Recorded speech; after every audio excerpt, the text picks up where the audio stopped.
Good morning, students. So today we're going to discuss the gas laws. As I have sent you the notes of all the gas laws, but according to that, I just send you just the notes, the lines which you have to remember. You have to learn all of them. But now I'm going to start with with the first topic of the gas laws is Boyle's law. So if you have read boys law तो आपने बेटा यहाँ पे देखा होगा कि उसकी statement में क्या था। तो मैंने आपको बस सारे लॉज इसीलिए भेजे थे ताकि आपको एक आइडिया मिले कि हमने यहाँ पे क्या करना है। सो आपको एकदम ये क्लियर होता जाएगा। So first of all we will statement क्या है इसकी, एट कांस्टेंट टेम्परेचर। तो बेटा एक चीज आप और नोट करो कि हमने जितने भी लॉज पढ़े उनमें कुछ ना कुछ कांस्टेंट जरूर है। सबसे पहले देखते हैं क्या है, at constant temperature the volume of given mass of the gas varies inversely with the pressure. It means क्या हमने यहाँ पे किसको कांस्टेंट कर दिया है, टेम्परेचर को कांस्टेंट किया है। ये आपको चीजें याद रखनी है। And then the vapour pressure, जो आपका वॉल सॉरी वेपर प्रेशर और जो हमारा है that is the volume pressure and volume, ये आपस में क्या होंगे, इनवर्सली प्रोपोर्शनल होंगे। तो आप देख सकते हो यहाँ पे it is written that is v is inversely proportional to 1/p। Clear. और कब, जब हमने टेम्परेचर को क्या करा है, कांस्टेंट करा है। तो अगर हम लोग इसको आगे देखें तो प्रोपोर्शनैलिटी को हम लोग, आपको पता होना चाहिए कि हमारे साइंस में प्रोपोर्शनल के साइन को हम हमेशा एक कांस्टेंट के साथ, what ever it is, constant कुछ भी हो सकता है डिपेंडिंग अपॉन कि हमारे पास क्या हमारा टॉपिक चल रहा है उसके अकॉर्डिंग। तो हम लोग क्या करते हैं, उस कांस्टेंट को we will always use some constant to change the proportionality. तो यहाँ पे भी हमने वही किया कि प्रोपोर्शनल का जो साइन था उसको हमने चेंज किया है विद द कांस्टेंट के। तो ये के हमने यहाँ पे लिख दिया और हमने क्या करना है, इसको पी को इधर ले जाएंगे तो क्या बनेगा, P V is equal to K. तो यहाँ पे ये जो हमारे पास वैल्यू आ गई, इसको हम लोग आगे यूज करेंगे नेक्स्ट आइडियल गैस इक्वेशंस में, वहां पे इसको यूज होगा। बट फिलहाल आप इसको इसी तरह से लिखेंगे। अगर हम लोग कहते हैं कि अगर हमारे पास एक गैस का पीवी है, तो हमारे पास अगर दो तीन गैसेस हों तो उसके लिए क्या फॉर्मूला बनता है, तो उसके लिए ये फॉर्मूला बनेगा, that is P1 V1 equal to P2 V2, क्योंकि सबकी एक साइड पे क्या होगा, के ही होगा हमेशा, और कांस्टेंट सबके इक्वल होंगे। तो कांस्टेंट सब इक्वल है तो उनकी जो एक एक साइड होएगी, यहाँ पे हम पीवी लिखा होगा विद द नंबर्स, वो आपस में क्या हो जाएंगे, एक दूसरे की इक्वल हो जाएगी।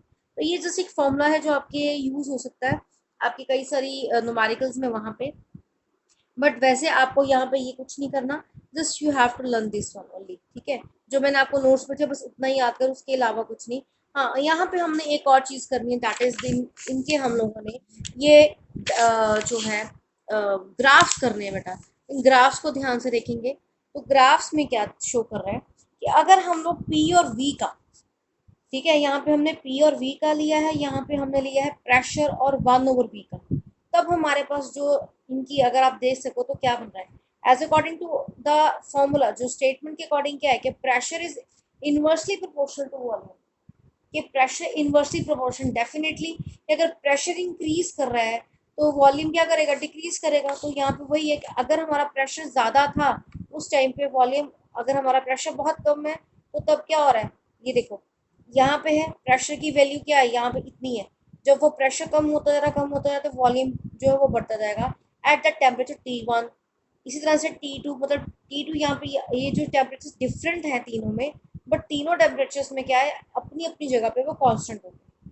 ठीक है, तो यहाँ पे जब प्रेशर ज्यादा है तो वॉल्यूम कम है, अगर प्रेशर को कम कर रहे हैं तो वॉल्यूम ज्यादा हो रहा है। ये है पी और वी का। अगर हम P1/V का लेते हैं तब क्या है, तब हमारी स्ट्रेट लाइंस आ रही है, क्यों, क्योंकि 1/V है।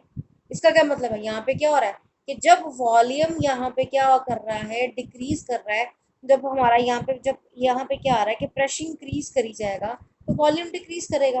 और यहाँ पे दोनों में आप देख सकते हो कि T3 दोनों में ही बड़ा है, T2 और उसके बाद T1, ये सीरीज आती है। और ये वाले क्वेश्चंस कई बार नीट में या जेई में पूछे जा सकते हैं। ऐसे ही आपको दिया होगा, ग्राफ दिए होंगे, आपको टेम्परेचर्स का पूछेगा कि टेम्परेचर्स कैसे इंक्रीज और डिक्रीज करेगा।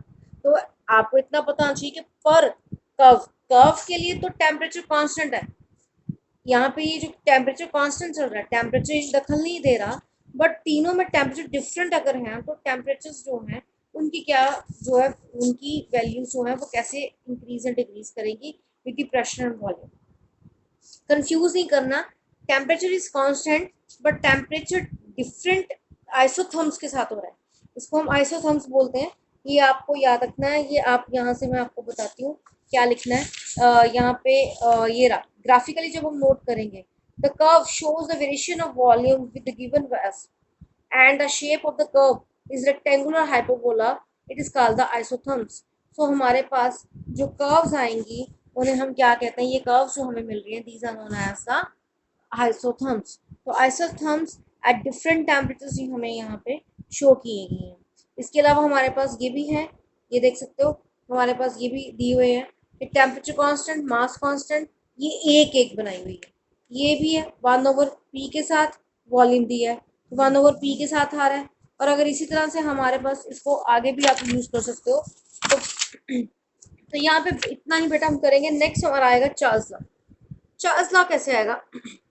Charles law states that the volume of the given amount of the gas at constant pressure is directly proportional to the absolute temperature।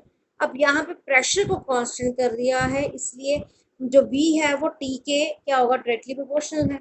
अब इसी को देखें, अगर V बढ़ रहा है मतलब वॉल्यूम बढ़ेगा। क्यों? अगर टेम्परेचर बढ़ेगा तो वॉल्यूम, ये तो बहुत डायरेक्टली आप दिमाग से सोच सकते हैं इस चीज़ को। कि इन दोनों को मैं आपको समझाती हूँ इस तरह से कि जब आप गर्म करते हो, अगर हम टेम्परेचर को इंक्रीज करेंगे तो कनेटिक एनर्जी बढ़ती है, कनेटिक एनर्जी बढ़ेगी तो मोशन में आएंगे मॉलिक्यूल्स, अगर मोशन में आएंगे तो वो आगे तक घूमेंगे फिरेंगे, डेफिनेटली वो क्या करेंगे, जिस जगह पे थे वहां से आगे जाएंगे। अगर वो आगे जाएंगे तो डेफिनेटली वो क्या कर रहे हैं, डेफिनेटली वो वहां पे वॉल्यूम को इंक्रीज करेंगे। इसका मतलब temperature is directly proportional to V, पर प्रेशर वहां पे उतना रहेगा, प्रेशर को हम ना तो इंक्रीज करेंगे ना डिक्रीज करेंगे। तो इसीलिए हमारे पास ये ग्राफ बनता है कि जब वॉल्यूम इंक्रीज करते हैं तो टेम्परेचर भी साथ में क्या करेगा, इंक्रीज करेगा। क्लियर है बेटा? और यहाँ पे एक चीज और थी, प्रेशर और वॉल्यूम का भी ये कि जब हम प्रेशर बढ़ाते हैं, अगर आप किसी चीज को प्रेशर बढ़ाएंगे उसका वॉल्यूम हमेशा कम होता है। इसी तरह से जब हम प्रेशर, किसी चीज में प्रेशर हम लोग अगर कम करेंगे तो कम करें तो वॉल्यूम इंक्रीज, और अगर हम लोग प्रेशर को डिक्रीज करते हैं और इंक्रीज करेंगे अगर, तो वॉल्यूम कम हो जाएगा। अगर आप नॉर्मल देखते हैं, अगर आप बैलून को अगर उसको प्रेस करते हो तो उसका वॉल्यूम कम हो जाएगा, अगर आप उसको बढ़ाओगे उसका वॉल्यूम ज्यादा करोगे तो प्रेशर इसका मतलब कम है। तो ये चीजें आपने ध्यान से देखनी है कि ये दो लॉस जो हमने अभी यहाँ पे पढ़े हैं इसको आप ध्यान से करोगे। ठीक है, अब इसको आगे चलते हैं। दैट इज इफ V1, अगर हम यहाँ पे लेते हैं V1 एंड T1 ले लेते हैं एक गैस का, उस तरह से V2 एंड T2 लेते हैं दूसरी गैस का, पर यहाँ पे हमने प्रेशर को कांस्टेंट करी दोनों टाइम पे, तब हमारा लॉ क्या बन जाएगा, V1/T1। क्यों? क्योंकि V is directly proportional to T था। क्लियर है?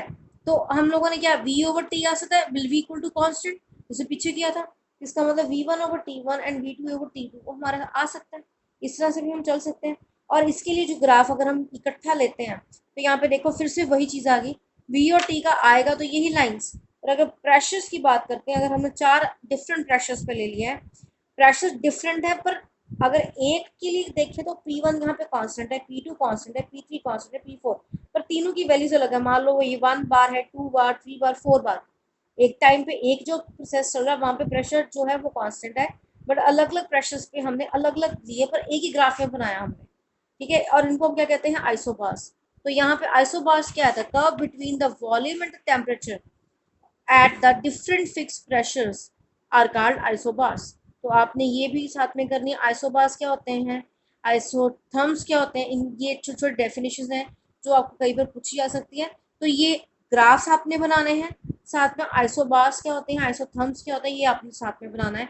कल जो नोट्स भेजे थे मैंने वो आपने लिख लिया, उसके अलावा कुछ नहीं लिखना सिवाय एक एक ग्राफ आप बनाएंगे। बेटा ध्यान से सुन ले, आप कंफ्यूज रहते हैं सारे बच्चे +1 के, थोड़ा ध्यान से सुने।